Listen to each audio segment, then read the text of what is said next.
Bendiciones, mis amados hermanos. Estamos siguiendo lo que es la secuencia de estos videos de creyendo a lo imposible. Hemos pedido desde el primer video a nuestro Señor que nos ayude a poder discernir su escritura.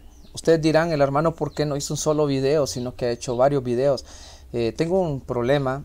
Este dispositivo pues me traba la imagen y no sé por qué cuando hago videos tan largos, pero no se preocupen, poco a poco iremos mejorando. Le pido al Señor pues que nos apoye para ir mejorando, y la idea es ayudar a nuestros hermanos donde sea que estén. Esa es la idea. No queremos ser famosos, no queremos ponernos en, como dicen, en un lugar donde no nos corresponde. Aquí queremos hacer que conozcan a Cristo y seguir conociendo de Cristo. Estamos hablando de nuestro Señor Jesucristo. Estamos hablando sobre un hombre que llevó a su hijo delante de la presencia del Señor, pues solamente encontró sus discípulos, y lastimosamente el Señor, cuando encontró la escena, en esa escena vemos a unos discípulos que habían fracasado en echarle fuera el demonio al muchacho. Un padre que en vez de ver su aliento, su esperanza viva, más bien se le estaba apagando la llama de la esperanza. Y los detractores, al ver la oportunidad del fracaso de los discípulos, inmediatamente tomaron oportunidad para atacar con todo, y la multitud alrededor, pues lastimosamente, siempre observando estas situaciones, que creo que eso usted lo puede ver en el diario vivir de algunos cristianos, de algunas personas que lastimosamente, pues como les digo, toman los textos fuera de contexto, hacen locuras, y después cuando quedan avergonzados, pues las personas señalan a Dios. Los detractores señalan a nuestro Señor y a todo aquel que le sigue. Y de repente las personas que han venido con esperanzas, lo que hayan es desesperanza a causa de las mentiras o a causa del fracaso de muchos hombres denominados de Dios. En este caso los discípulos no por eso es que no eran hombres de Dios. Hoy está hablando de las personas que le mienten al pueblo. En este caso los discípulos tuvieron un pequeño problema, pero lo vamos a ir viendo más adelante según vayamos desarrollando el relato. En este momento que el Señor pues escucha las palabras del Padre cuando le dijo: yo traje a mi hijo y le dije a tus discípulos que le echaran fuera, pero ellos no pudieron. Lógicamente el Señor muestra un momento en cierta manera como de ira, pero al mismo tiempo de compasión. Leamos el relato de siempre de Marcos capítulo 9, pero esta vez del 19 al 21. La palabra de Dios dice: y respondiendo él les dijo: oh generación incrédula, ¿hasta cuándo estaré con vosotros? ¿Hasta cuándo os he de soportar? Traédmelo.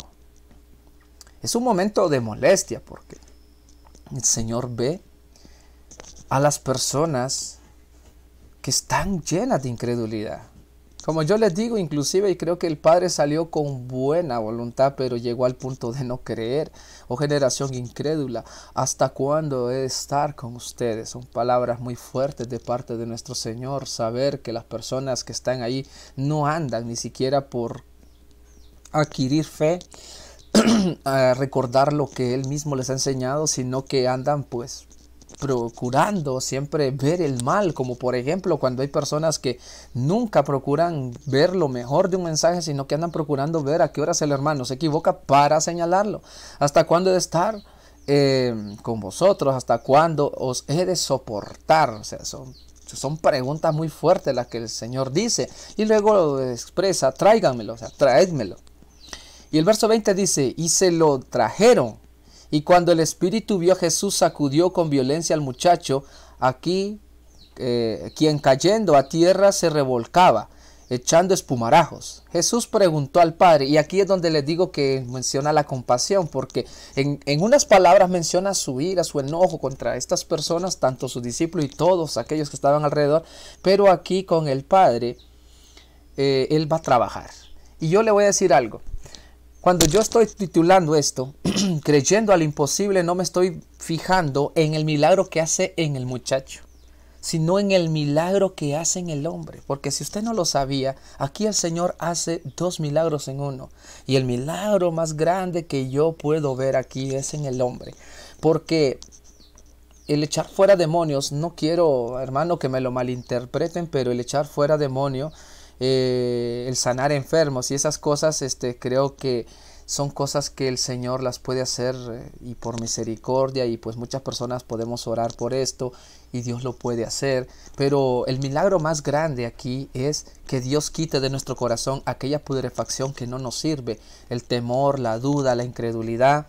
Esas cosas son mayores aún. ¿Saben por qué? Porque una persona que no teme, una persona que no cae en incredulidad, no cae, ¿cómo se llama?, en esa cuestión de desconfianza a Dios, es una persona que sabe que cuando uno puede orar, cuando uno confía de acuerdo a la voluntad de Dios, Dios lo oye. Por eso le dice la Escritura, la oración del justo puede mucho. Pero si nosotros, aunque oremos, aunque gritemos, aunque hagamos todo lo que tengamos que hacer, si tenemos en nuestro corazón duda, incredulidad o temor, haga cuenta y caso que no va a suceder absolutamente nada. Han visto personas que dicen, hermano, quiere ir a orar por la hermana Juliana de tal, o vaya, ore por ese enfermo, y van en el camino, Señor, ¿y si irá a sanar? Señor, ¿y si oro y no pasa nada? Señor, ¿y si hago esto y no sucede nada? O sea, si vas con esa determinación, mejor quédate, porque ¿qué vas a ir a hacer? O sea, en vez de darle más confianza de repente a la persona que te ha pedido apoyo porque cree que tú eres un hombre de Dios y que puedes ayudarle en una oración, más bien lo que vas a hacer es llevarlo más a la incredulidad, más bien a decir y desconfiar de la palabra de Dios, así como le pasó a este hombre.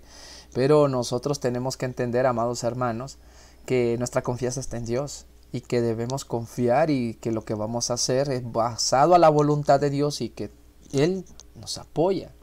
Dice la Escritura, y se lo trajeron, y cuando el Espíritu vio a Jesús, lo sacudió con violencia el muchacho, cayendo sobre tierra se revolcaba, echando espumarajos. Jesús le preguntó al Padre, ¿cuánto tiempo hace que sucede esto?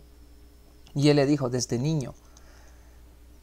Y hermano Jairo, ¿y dónde está que Jesús trabaja con el papá? Bueno, desde ahí, desde que comienza a platicar. A los demás les pegó una buena. Oh, generación incrédula, ¿hasta cuándo estaré con vosotros? ¿Hasta cuándo he de soportarlos? Señoras y señores, les presento al Jesús de la Biblia. El que no se anda con cosas y te dice las cosas tal como son. Pero también te muestro al Jesús de la Biblia, que cuando tiene de reprender, reprende, pero cuando tiene también de hablar contigo para sanar tu corazón, porque para ver un milagro hay que sanar el corazón, entonces habla con el varón y le dice, le pregunta al padre, ¿hace cuánto tiempo que sucede esto? Y él le dijo, desde niño.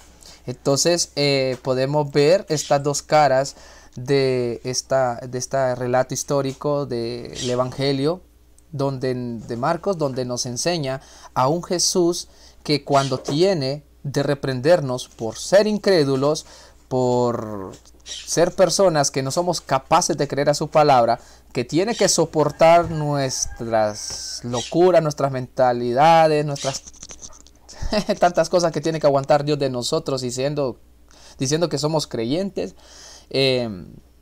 también muestra esa parte donde Él platica con el que necesita un consejo, donde la persona necesita ser sanado en el interior. Su padre, el padre de este muchacho, había sido golpeado en el corazón. Él había sentido un fracaso y creo que Jesús entendía que el padre no iba a recibir la bendición en su hijo si su corazón estaba golpeado. Para los que estamos luchando, para los que estamos buscando en Dios una restauración de familia, de padre, con hijos, con nuestros hijos, con nuestros cónyuges, yo les quiero decir algo, antes que suceda algo así, Dios va a buscar sanar tu corazón primero. Dios no va a buscar sanar a las otras personas antes de sanarte a ti. Y aquí Jesús obró en el papá primero, obró en el corazón del papá porque sabía que había sido herido a causa de lo que había vivido anteriormente con los discípulos.